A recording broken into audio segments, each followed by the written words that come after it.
diluted dreams, our hope for joy has been washed down the stream. I'm Robin Hawkins, and you're listening to Watered Down Women. Hoping to be free, found a new home in the cemetery. Have you ever lost something of tremendous value? Immediately, you retrace every single one of your steps as you're filled with overwhelming angst while searching for the missing item. In the Bible, the 15th chapter of Luke's Gospel, we learn of two people who have suffered important losses. First, we're told of a man who is missing one of his sheep. He searches all over the countryside, and finally, he finds it and places it across his shoulders and then carries it home. The man is so excited to have recovered the lost sheep that he invites friends over to help him celebrate. Next, we learn of a woman who has 10 coins and loses one. She quickly grabs a light, looks all over her house, carefully sweeps each floor, and searches until she finds it. Suddenly, she sees the missing coin and is so relieved that she runs over to her neighbors and gleefully rejoices. In today's world, I think most people can relate to her concern and frustration.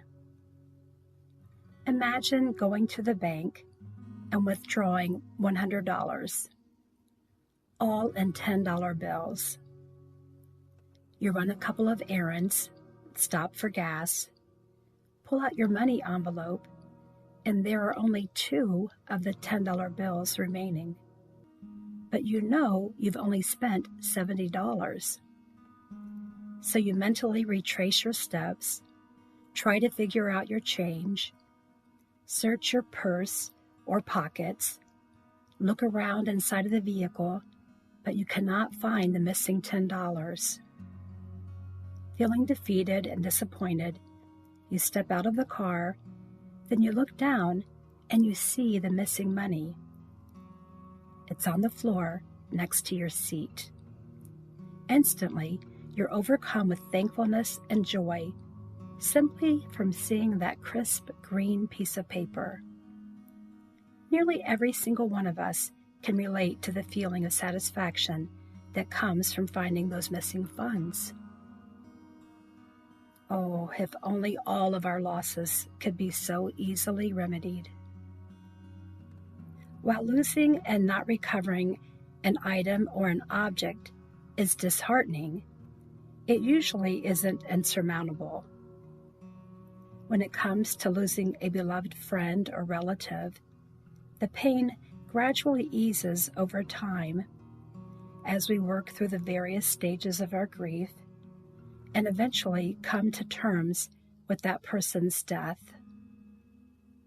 But what if the individual's fate is unexplained, and instead of having knowingly passed away, he or she has gone missing or has simply vanished without a trace?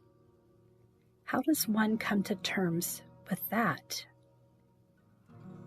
According to statistics from Statista.com, last year, the National Crime Information Center received 62,823 reports of missing females, 21 years of age and older, just here in the United States. Not every missing person case can be attributed to abduction.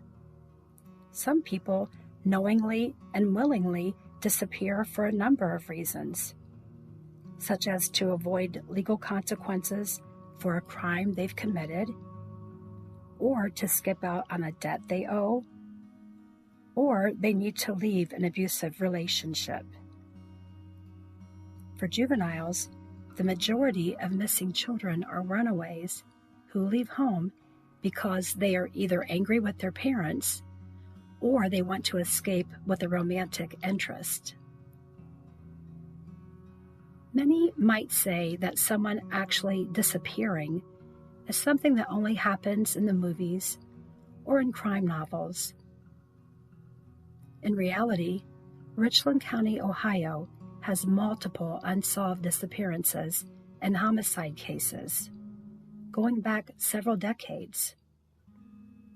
Imagine being a parent, child, or sibling to someone who just fell off the face of the earth, or simply faded into complete oblivion. For the family members who remain, life can become a perpetual state of grief because a faint trace of hope for the loved one's return always lingers, and this prevents true closure from happening.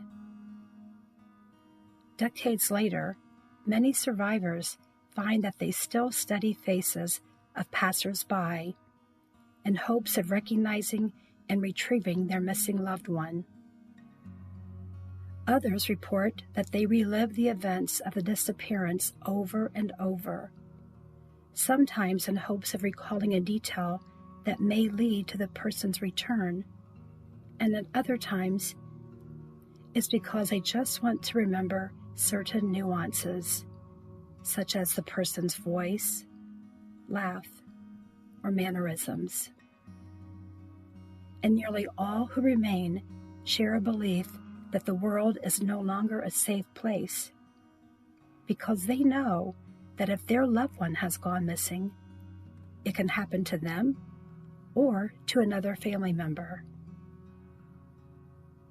Although not everyone can relate to the agony over the disappearance of a loved one, some can identify with the anguish over losing one's own self. There are times in our lives when we make bad choices or stumble and have trouble regaining our foothold. But for some, there are instances when the face in the mirror grows gradually unrecognizable, and they become completely removed from who they once were. When this happens, that person can feel like they're in a perpetual state of being on the outside and looking in to their own life. Regardless of one's circumstances in life, everyone's life matters. Every person has a purpose, and every person has a story. Hardships, afflictions, and misfortune affect each of us, and we all respond to these adversities in the way in which we are equipped to handle them. The reality is that many of our lives will encounter a tragedy, but not every tragedy ends in death. And although every person has a story, not every story has a happy ending. For those very reasons, in this new season of Watered Down Women, we will dig into the past and recall lives that have become question marks, and we will hear from their family members who still hope for answers and who still long for closure. But first, we will begin our new chapter by meeting a woman whose life seemed too bizarre to be believed. But unfortunately, it was very much real. Watered down women with diluted dreams, our hope for joy has been